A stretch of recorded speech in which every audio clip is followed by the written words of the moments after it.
Assalamualaikum warahmatullahi wabarakatuh.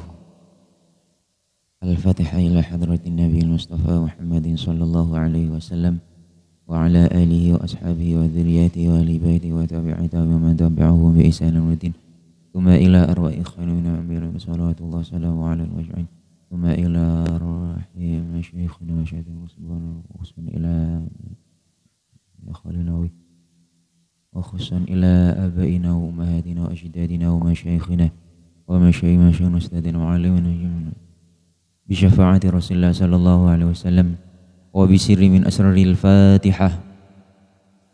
أعوذ بالله من الشيطان الرجيم. بسم الله الرحمن الرحيم. الحمد لله رب العالمين الرحمن الرحيم مالك يوم الدين إياك نعبد وإياك نستعين اهدنا الصراط المستقيم صراط الذين أنعمت عليهم غير المغضوب عليهم.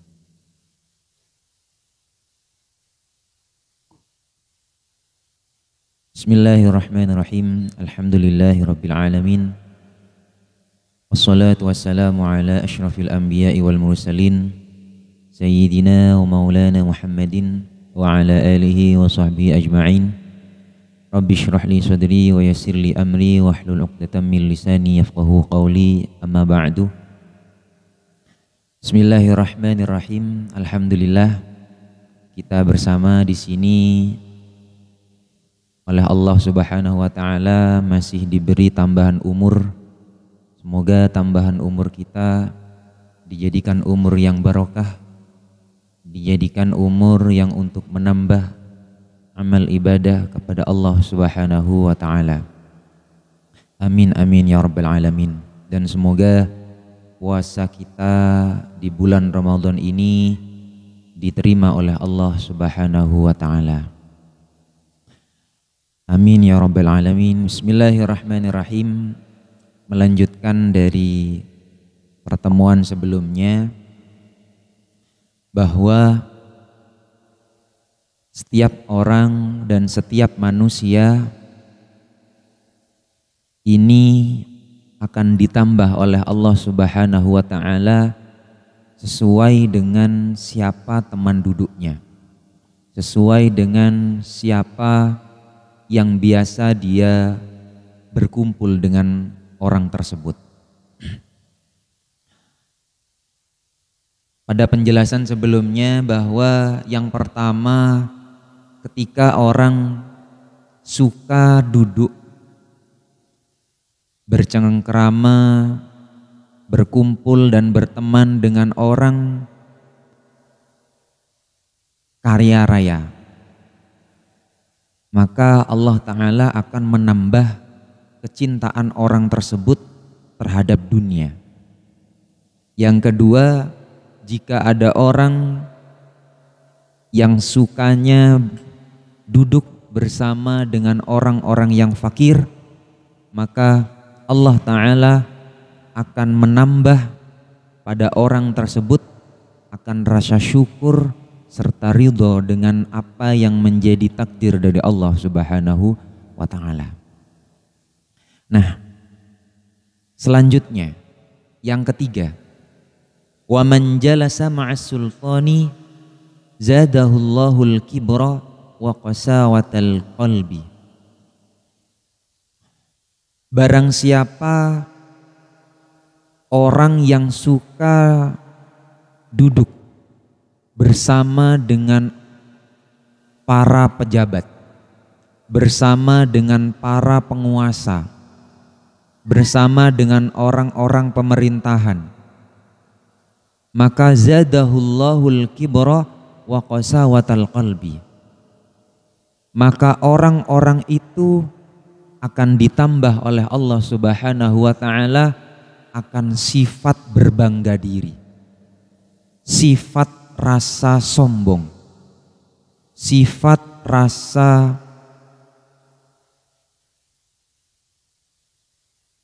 dia adalah yang paling besar. Wa qasawatal qalbi, dan menyebabkan orang itu hatinya keras. Jadi ketika ada orang yang sukanya duduk bersama dengan orang-orang yang menjadi penguasa, maka oleh Allah Ta'ala itu dalam hatinya dia akan ditambah terus, setiap harinya akan ditambah rasa sombong di dalam hatinya. Rasa orang itu adalah dialah yang paling berkuasa. Meskipun orang itu bukan pejabat, dia bukan orang yang ada di pemerintahan. Tapi ketika dia itu sukanya bersama dengan orang-orang yang berkuasa, maka meskipun dia itu tidak berkuasa, hatinya ini oleh Allah Subhanahu wa Ta'ala akan ditambah rasa sombong, rasa berbangga diri, dan hatinya oleh Allah Subhanahu wa Ta'ala dijadikan hati-hati yang keras, susah untuk diberi tahu, angel kandanane niku qasawatul qalbi niku. Dia sudah tahu bahwa ini perkara ini hukumnya haram, perkara ini tidak boleh, tahu tapi tidak dilakukan. Ini tanda-tanda dari orang yang hatinya keras. Lek bahasane mriki niku angel kandanane. Angel kandanane.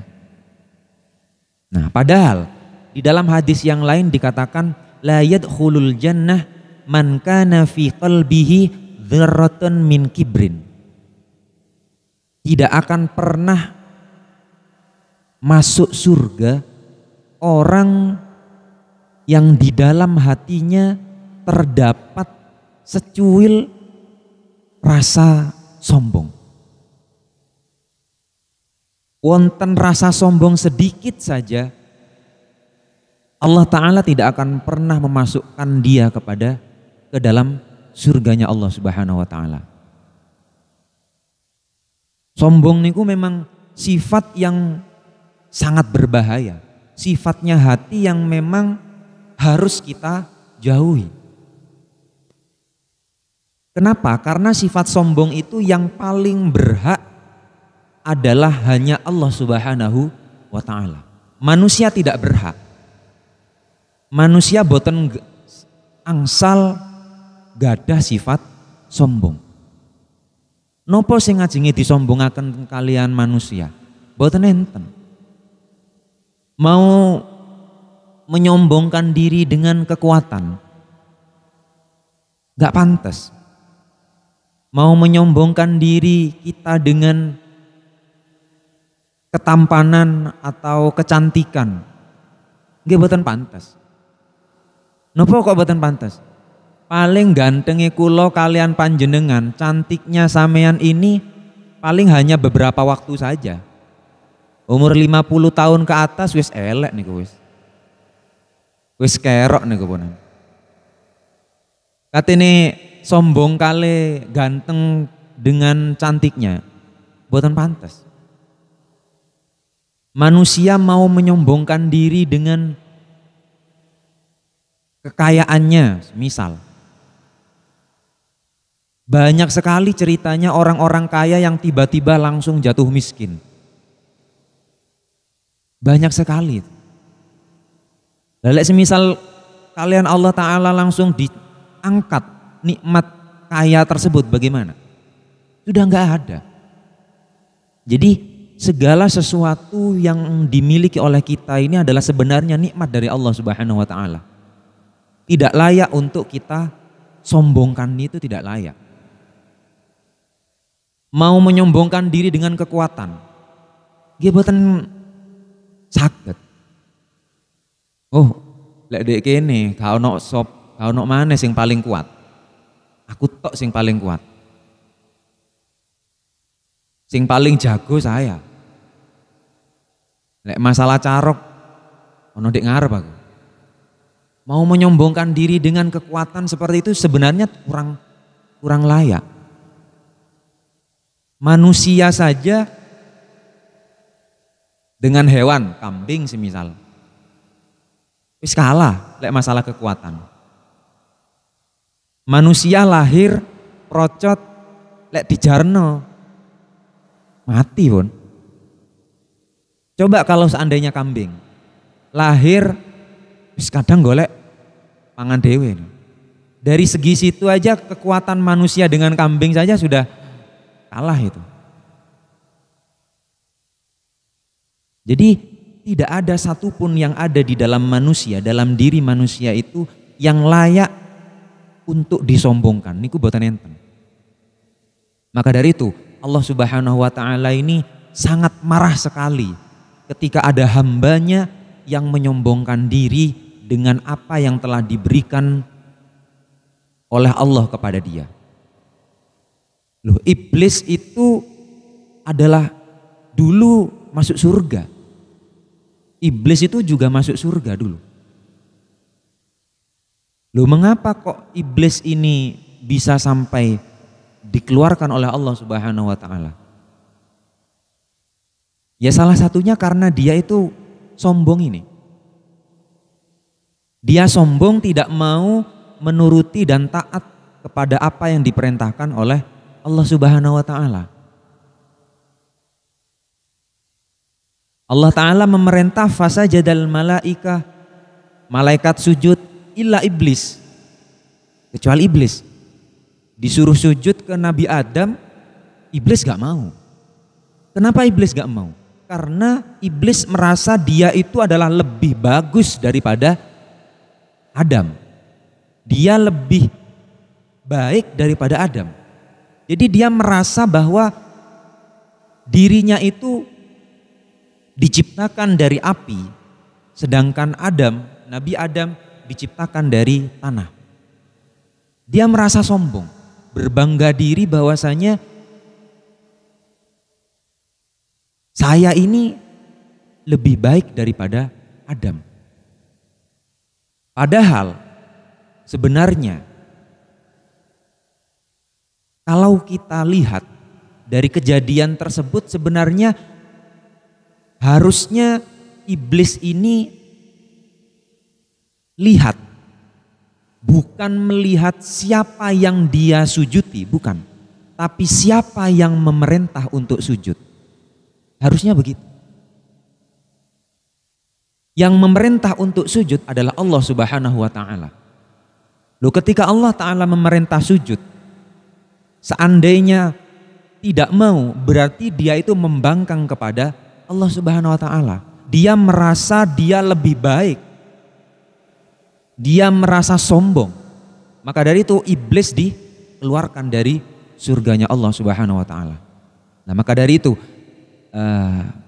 manusia yang di dalam hatinya terdapat rasa sombong, maka oleh Allah Subhanahu wa taala dalam hadis Rasulullah dikatakan la yadkhulul jannah man kana fi qalbihi dzurratun min kibrin.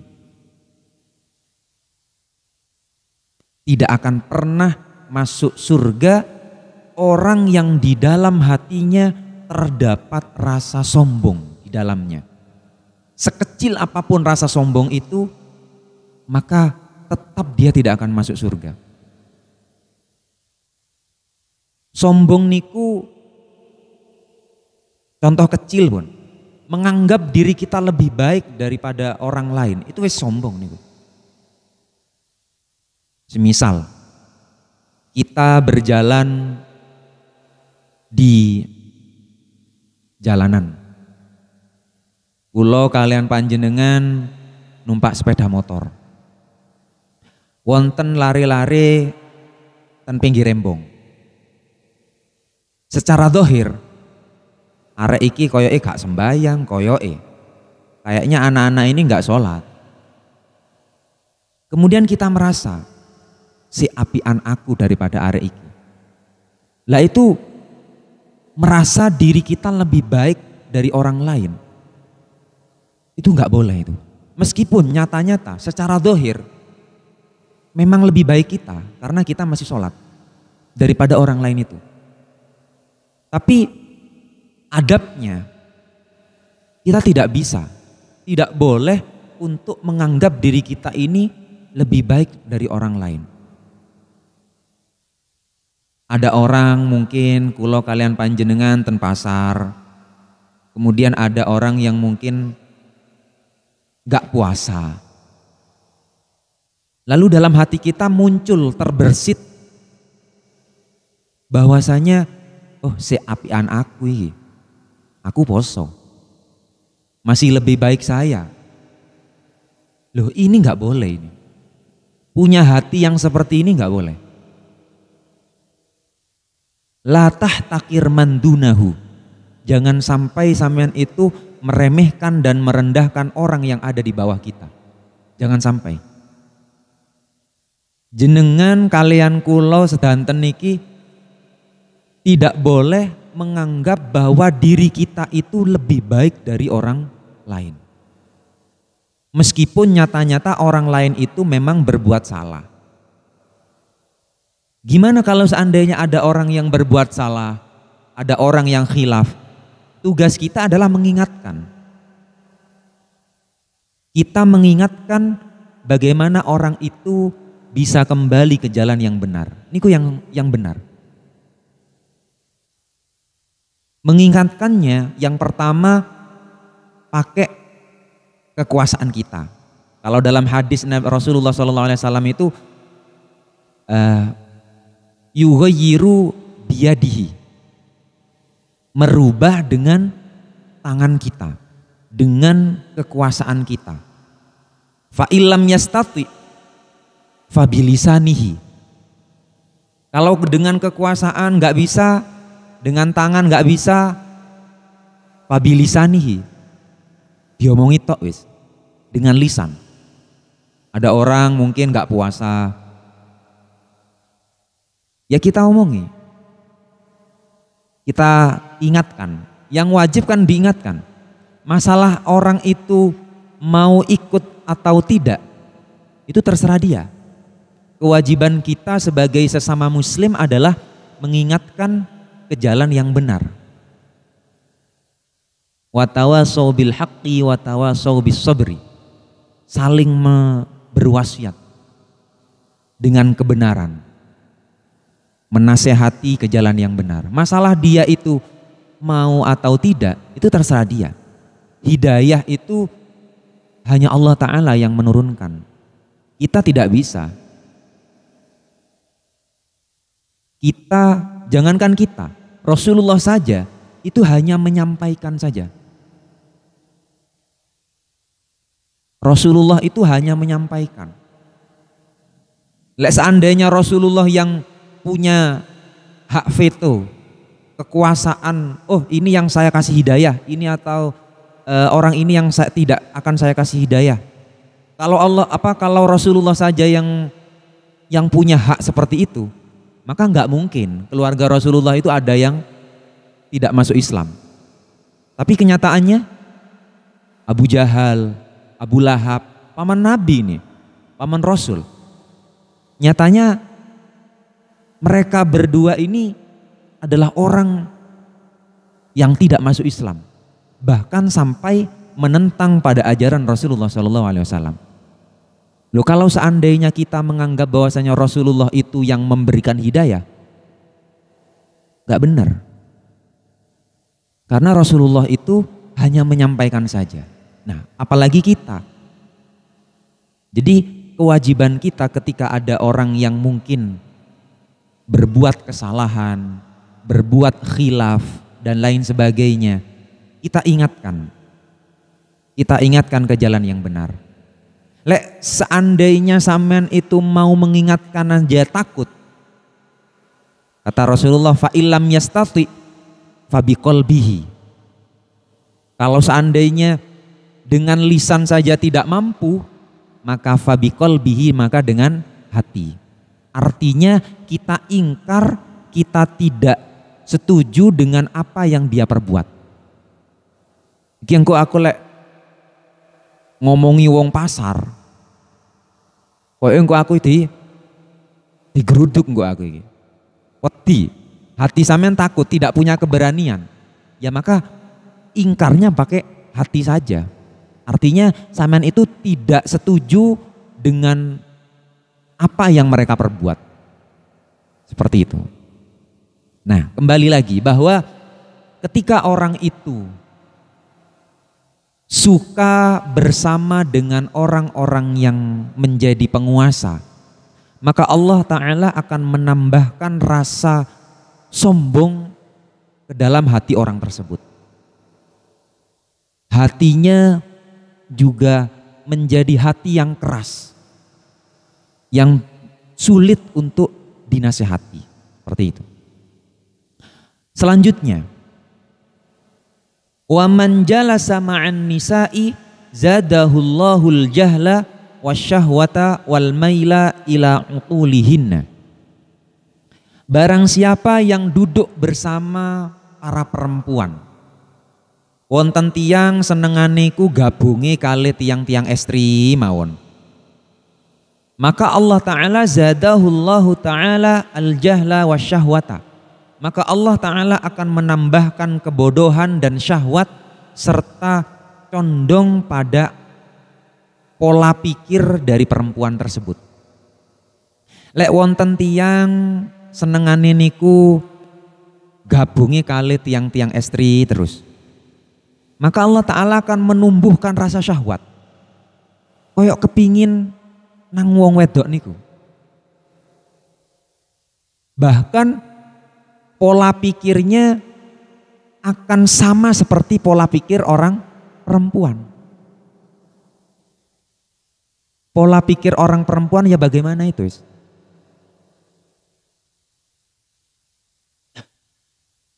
Kita lihat saja, semisal ada orang laki-laki dan lain sebagainya. Maka gimana? Kata Allah Subhanahu wa Ta'ala, zadahullahul jara'ata 'ala dzunubi. Maka orang itu akan ditambah oleh Allah Subhanahu wa Ta'ala akan keberanian untuk melakukan dosa. Lek wonten tiang sae, ada orang bagus tapi dia sukanya bersama dengan orang-orang yang jelek. Gabungannya kali komunitas sing boten genah, sing senengane boten sembayang, boten poso dan lain sebagainya. Maka sedikit demi sedikit pasti orang itu akan terikut. Lek boten kuat tiange pasti kemelok niku. Kalau iman dari orang itu enggak kuat, 99% pasti akan terikut juga. Mungkin awale gak poso sak dino. Gak poso sak dino mungkin langsung hatinya menyesal. Pertama-pertama begitu. Kemudian terkadang bersama orang-orang sing senengane lembur sampai gak sembayang. Mungkin awal mula dia merasa kehilangan. Aduh gak sembayang subuh. Saya susah, saya gak sholat subuh. Dalam hatinya itu kayak ada rasa penyesalan yang sangat mendalam. Itu pertama kali seperti itu. Tapi lama kelamaan ketika dia sukanya bersama dengan orang-orang yang tidak pernah sholat subuh, orang-orang yang jarang sholat, jarang puasa, satu kali dua kali dia kehilangan sholat, dia tidak melakukan sholat, mungkin dia menyesal. Lambat laun, tambah hari, tambah bulan, tambah tahun, dia tidak melaksanakan sholat subuh, kayak seperti tidak ada merasa kehilangan. Dalam hatinya tidak ada rasa penyesalan. Kenapa? Karena memang dalam keterangan itu dijelaskan memang ketika orang itu sukanya berkumpul dengan orang-orang yang jelek, orang-orang fasik, orang-orang yang tidak jarang melakukan sholat, dan lain sebagainya, jarang melakukan ibadah-ibadah kepada Allah Subhanahu wa taala, maka lambat laun ketika orang itu tidak melakukan kewajiban-kewajiban kepada Allah Subhanahu wa taala, orang itu merasa biasa. Kayak wis biasa ngoten pun. Tangi turu kerinan, subuhe gak tangi. Karena sudah kebiasaan bersama dengan orang-orang yang gak sembahyang subuhan. Merasa biasa. Aduh wis kerinan. Aduh mungkin kesiangan.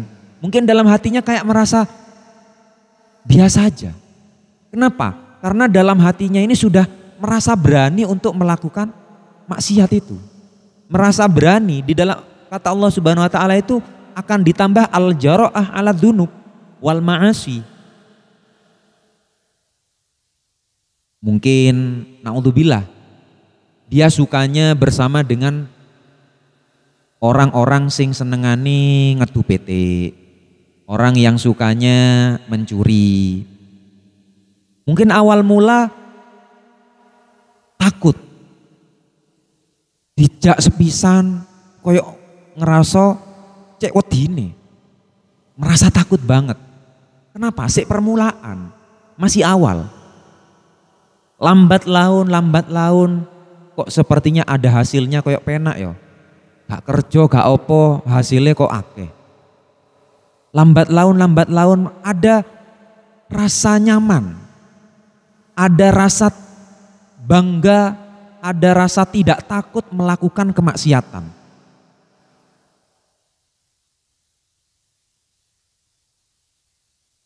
Dia mencuri satu kali, koyok penak. Masang togel, taruhan. Satu kali, kok moro-moro oleh. Ketagihan. Awal mula mungkin hanya cuma lihat-lihat saja. Senengane gabung be orang-orang yang senengane taruhan. Pertama mungkin mek delok-delok tok. Cuma lihat-lihat saja. Lambat laun wani masang, wani taruhan. Berani melakukan kemaksiatan tersebut. Akhirnya malah dia terjerumus ke dalam lembah maksiat di situ. Naudzubillah min dzalik. Mugi-mugi tiang mriki niki memang dijauhkan dari Allah Subhanahu wa taala, dari orang-orang yang fasik seperti itu. Nggih ya napa carane? Nggih, kalau memang kita merasa iman kita ini masih kurang kuat, nggih aja coba-coba meneng karo wong sing mboten genah. Kalau iman kita ini masih belum kuat, jangan sampai kita mencoba bersama dengan orang-orang yang sukanya bermaksiat kepada Allah Subhanahu wa taala. Jamin katut, dijamin katut niku. Kenapa? Allah taala sudah menjanjikan seperti itu. Baru kalau seandainya sampean itu memang imannya kuat, sampean berniat untuk berdakwah agar seandainya orang-orang yang bermaksiat kepada Allah Subhanahu wa taala ini kembali ke jalur yang benar, kembali ke jalan yang benar, kembali ke jalan yang diridhoi oleh Allah Subhanahu wa taala, monggo. Wah niku sae niku. Lek semisal sampean saged dakwah kados ngoten sae. Tapi kalau seandainya iman kita tidak kuat, gak coba-coba, malah katut. Niate katene napa dandani tiang lintune, malah kula kalian panjenengan malah katut niku. Lek imane boten kiat. Ngoten niku.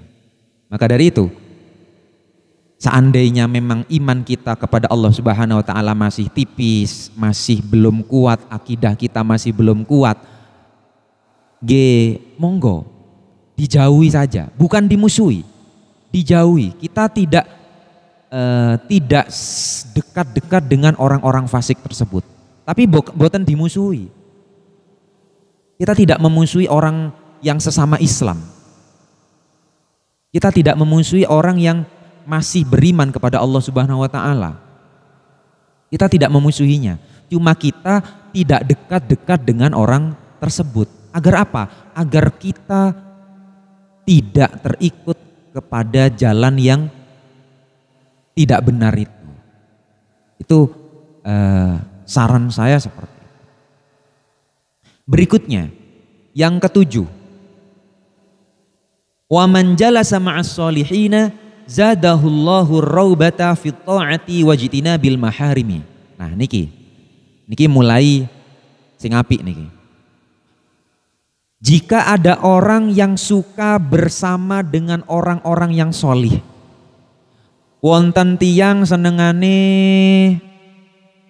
menengi kali tiang-tiang sing senengan darusan, solawatan, sodako. Insya Allah Allah Ta'ala itu zadahullahu raubata fit ta'ati wajidina bil maharim. Maka Allah Ta'ala itu akan menambah dalam hatinya untuk suka dan ingin selalu melakukan taat kepada Allah Subhanahu wa Ta'ala. Lek tiang niku senengane menenge kali tiang-tiang sing senengan darusan, minimal tiang niku melok darusan. Meskipun mungkin ngajine mboten sae, minimal mirengaken tok. Lek senengane tumut majelis zikir, rencang-rencangi senengan ten Riyadul Jannah, ten solawatan. Misal sholawat kata pun, sholawat nopo mawon pun. Senengane ten majelis-majelis zikir, majelis-majelis sholawat ngoten niku. Meskipun kula kalian panjenengan iki mboten langsung bawa dhewe ngoten nggih. Minimal tumut mawon. Ada rasa suka. Dalam hati orang tersebut akan ditambah oleh Allah Subhanahu wa taala untuk rasa senang sholawatan, seneng ngaos Quran. Kenapa? Karena teman kita adalah temannya senengane ngoten niku. Jadi ketika teman kita itu adalah orang-orang yang bersama dengan kita ini adalah orang-orang baik, insya Allah tiang niku pasti sae. Lah kados kula kalian panjenengan kumpule kali tiang sing senengane parfuman ngoten niku ya. Dugi Mekah, enten tiang dugi Mekah ngoten. Kathah parfum, diparingi parfum kedik-kedik ngoten. Nggih minimal mambune nggih harum pisan.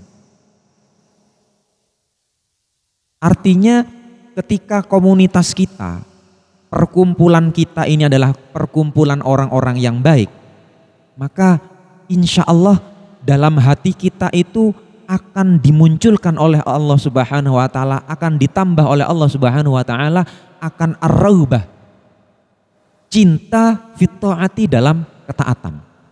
Seneng ngelakoni ibadah. Lek wong senengane zikir ngoten nggih. Koncone zikir kabeh. Sampe nate meneng tok niku nggih sungkan pisan nggih. Mungkin pertama kali tumut mawon, meneng tumut mawon. Lama kelamaan kan tanya, apa yang dibaca? Oh mau seniki, subhanallah, walhamdulillah, wala ilaha illallah, wallahu akbar. Oh mau la ilaha illallah, ping sakmene. Baca ini, baca ini, baca ini. Lama kelamaan ketika kita itu teman kita itu zikir terus, sampean kate meneng tok nggih sungkan. Minimal ya tumut pisan, tumut maos pisan. Ketika kita itu di bulan Ramadan ini menyemarakkan dan memakmurkan masjid dengan bacaan-bacaan Al-Quran.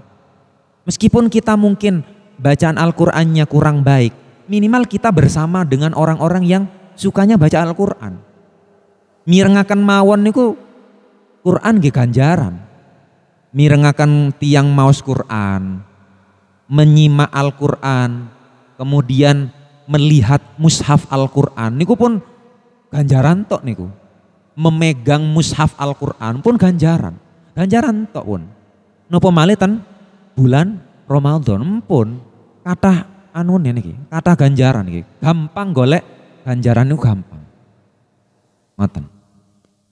Maka dari itu, semoga perkumpulan kita di sini di majelis Masjid Azharul A'wan di sini memang termasuk perkumpulan-perkumpulan orang-orang yang solih, orang-orang yang sukanya beribadah kepada Allah Subhanahu wa Ta'ala. Amin ya Rabbal Alamin. Yang terakhir, 8 golongan yang akan ditambah oleh Allah Ta'ala dengan 8 perkara. Yang ke-8 adalah wa man jalasa ma'al ulama'i zadahullahul ilma wal wara'a. Lek tiang niku senengane campur kali tiang-tiang sing alim. Wonten tiang senengane kumpul kali kiai, kali ustad, kali tiang-tiang sing ngertos ilmu agama. Ketika orang-orang itu sukanya berserawungan, berkumpul dengan orang-orang yang alim, maka Allah Subhanahu wa Ta'ala zadahullahul ilma wal wara'a. Maka Allah akan menambahkan ilmu kepada dia. Allah akan menambahkan ilmu pengetahuan. Nopo polane ngeten. Lek kula kalian panjenengan niku senengane gandeng kali kiai niki. Minimal kiai niku kan sing dibahas nggih napa? Nggih hukum. Samian tanglet hukum niki, hukum niki. Lho niku kan gak ada ilmu terusan. Samian akan ditambah oleh Allah Ta'ala ilmu pengetahuan. Sing awali boten semerep hukume lek tiang niku sembayang terawih lek cepet yok nopo carane cek gak batal. Ketika samian menengi kali tiang-tiang sing alim, samian akan tahu bagaimana caranya sholat terawih itu yang sekiranya masih tetap dikatakan sah itu gimana, caranya bagaimana. Lah ini ketika kita berkumpul dengan orang yang alim, maka yang dibahas adalah ilmu-ilmu pengetahuan. Maka dari itu Allah Ta'ala, kata janji Allah Subhanahu wa Ta'ala, zadahullahul ilma. Allah Ta'ala akan menambahkan ilmu pada orang tersebut. Tiang niku akan ditambahi ilmu datang Allah Subhanahu wa Ta'ala. Selain itu wal wara'a, dan dia akan ditambahkan sifat warok. Lek jenengan niku kumpule kali kiai-kiai sing warok, sing boten purun syubhat. Syubhat niku syubhat niku boten purun barang-barang sing gak jelas. Niki halal nopo haram niku syubhat niku. Lah lek tiang warok niku lek nemu barang sing syubhat niku boten purun. Lah niku tiang warok namanya. Nah, ketika kita itu berkumpul dengan para kiai, orang-orang alim, orang-orang yang warok, maka dalam hati kita akan ditambah oleh Allah Subhanahu wa Ta'ala akan ilmu pengetahuan, ilmu agama, dan kewaroan dalam diri kita. Gak gelem barang-barang sing gak jelas, iki halal opo haram. Kalau tidak benar-benar halal maka dia tidak akan mau menerimanya. Maka dari itu ini emang napa nggih? Keistimewaan dari orang yang alim. Makanya kula kalian panjenengan niku usahakan memang kumpulin niku lek saged nggih kumpul kali tiang-tiang sing sae. As-sholihin, al-ulama. Nah, ketika perkumpulan kita, komunitas kita itu adalah orang-orang yang solih, tiang-tiang sing sregep ibadah datang Allah Subhanahu wa Ta'ala, orang yang alim, yang suka menyebarkan ilmu kepada kita semuanya, insya Allah ilmu agama kita itu akan bertambah. Ilmu agama kita akan bertambah, gitu. Makanya di sini dalam hadis yang lain dikatakan wa ruwiya 'anin Nabi sallallahu alaihi wasallam annahu qala an-nadhru fi wajhil 'alimi ibadatun. Niki keistimewaane lek seandainya sampean itu bertemu dengan para ulama, orang-orang yang alim. Kata Rasulullah, an-nadhru fi wajhil 'alimi ibadatun. Melihat pada wajahnya orang alim niku ibadah. Ningali mawon niki. Melihat pada kiai, melihat pada orang-orang yang alim ilmu agama, itu ibadah gitu. Kata Rasulullah ibadah. Wan nadhru fil ka'bati ibadatun. Ningali ten Ka'bah ge ibadah. Ningali mugi-mugi kula kalian panjenengan tasik ditakdiraken oleh Allah Subhanahu wa taala saged ziarah Mekah Madinah. Amin ya rabbal alamin. Ningali Ka'bah niku ge ibadah. Wan nadhru fil mushafi ibadatun. Ningali ten mushaf, ten Al-Qur'an ge ibadah. Ge sami pun.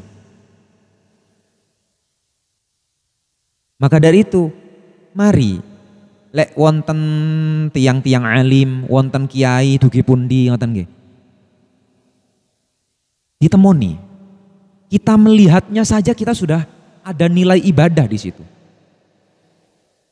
Melihat Ka'bah juga ibadah, melihat mushaf juga ibadah, melihat orang yang alim juga ibadah. Ningali mawon niki. Belum mencari ilmunya, belum. Belum menuntut ilmu dari orang alim itu, belum. Cuma ningali mawon niki. Kata Rasulullah seperti itu. Di lain hadis juga begitu. Ada riwayat lain mengatakan faqala man zara'a liman faka'annama zarani.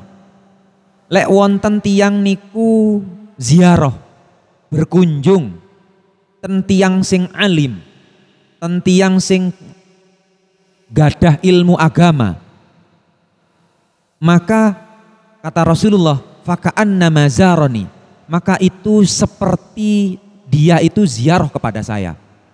Padha ae wis. Lek wonten tiyang senengane sowan ten kiai, sowan ten tiang-tiang alim. Kata Rasulullah, itu sama seperti orang itu sowan kepadaku. Sama seperti sowan kepada Rasulullah Shallallahu alaihi wasallam. Wa man sofaha aliman faka'annama sofahani. Barang siapa yang bermusofahah, salaman. Tiang niku senengane salaman. Wonten kiai salaman. Wonten kiai meskipun bukan guru kita sendiri, ada orang yang alim datang salaman. Faka'annama sofahani. Maka dia sepertinya seakan-akan dia itu salaman pisan nang aku, kata Rasulullah. Podo bek salaman be aku. Maka nilai seandainya kita itu ada para habaib, ada orang alim, ada kiai, monggo salaman. Minimal kulo kalian panjenengan salaman ten tiang alim. Oh tiang alim niki pernah salaman ten tiang alim ten guru-guru nih. Terus menerus guru nih ten dugi guru nih sampai ten Rasulullah. Habaib, oh Habib ini pernah salaman ten Habib ini terus ke atas sampai ini adalah keturunan Rasulullah Shallallahu alaihi wasallam. Makanya di sini kata Rasulullah, jika orang itu bermusafahah dengan orang yang alim, dengan orang yang paham ilmu agama, maka dia seakan-akan sama seperti bermusafahah denganku, kata Rasulullah. Sama seperti bermusafahah dengan Rasulullah Shallallahu alaihi wasallam. Wa man jalasa aliman faka'annama jalasani. Dan barang siapa yang duduk bersama orang yang alim, senengane tiang niku seneng kumpul kali tiang-tiang sing alim, maka kata Rasulullah faka'annama jalasani, maka dia seakan-akan sama duduk seperti dengan saya. Podo ae seakan-akan lungguhe kali Rasulullah. Kata Rasulullah, "Wa man jalasani fid dunya ajlasahullahu ma'i yaumal qiyamati fil jannah."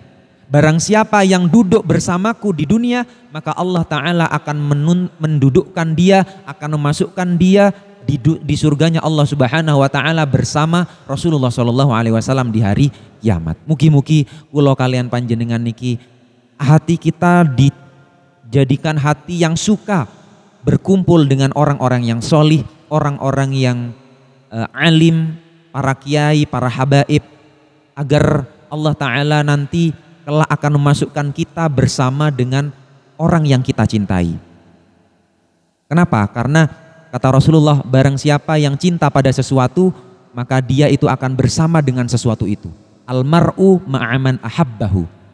Orang itu akan bersama dengan orang yang dia cintai. Kalau kita cinta kepada Rasulullah, maka insya Allah kita itu akan bersama Rasulullah kelak di surganya Allah Subhanahu wa Ta'ala. Mugi-mugi nopo sing kula sampaiaken niki saged dados ilmu ingkang barokah manfaat. Amin ya rabbal alamin. Al-Fatihah.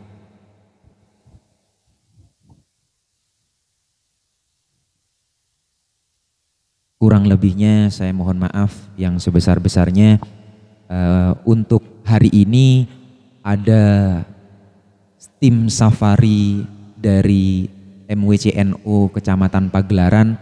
Insya Allah acaranya mulai sekarang sampai nanti setelah sholat tarawih.